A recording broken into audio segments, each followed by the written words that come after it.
Hey everyone, Sam here. On Wednesday, May 25th, 2016, DC finally released their new continuity-changing event, Rebirth. Today, I'm going to be taking a look at everything that's happened in the first issue, and because every second is a gift, let's dive right in with the DC Universe Rebirth #1. We start off with our narrator describing a watch given to him by his uncle, and talking about how time is precious. Dr. Manhattan, anyone? No? Well, anyway, the narrator is struggling to find his place back in time as something seems to have disrupted the DCU. We're taken to the Batcave where we see Batman and his computer. Batman's time in his God chair has led him to the shocking realization that, unlike most decks of cards, Gotham has not one, not two, but three Jokers.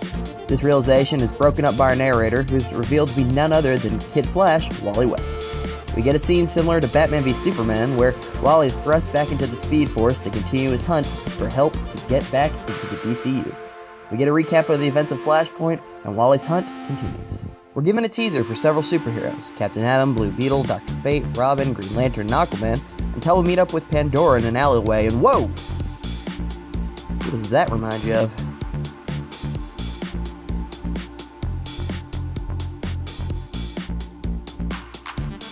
Anyway, we check back in with Wally as he remarks on the state of the DCU as the heroes deal with the loss of their Superman. We check in with Lois and Clark, this one, not that one, as they hear the reports on TV of this dimension's death of Superman. Clark is approached by the mysterious Mr. Oz, and questions are left to be answered. Aquaman proposes to Mara, and Wally finds the love of his life, Linda. Wally believes that true love will conquer all, until he's hit with the heartbreaking realization that Linda has no idea who he is. Kid Flash accepts his death as he sees the rise of his cousin, the other Wally West, as this dimension's Kid Flash. Wally thinks fondly of Barry Allen and their time together, and goes to him for one final goodbye.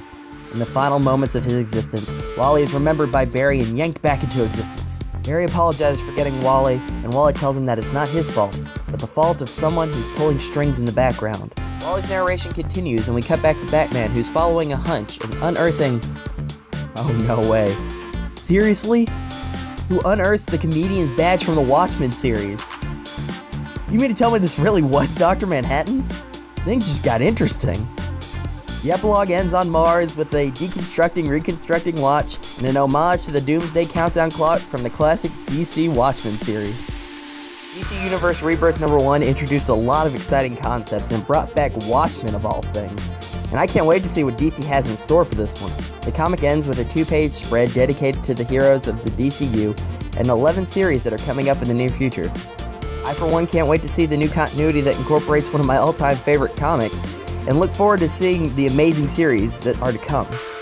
DC Universe Reboot was an awesome storyline and did just what it was supposed to get us hyped for the new DCU.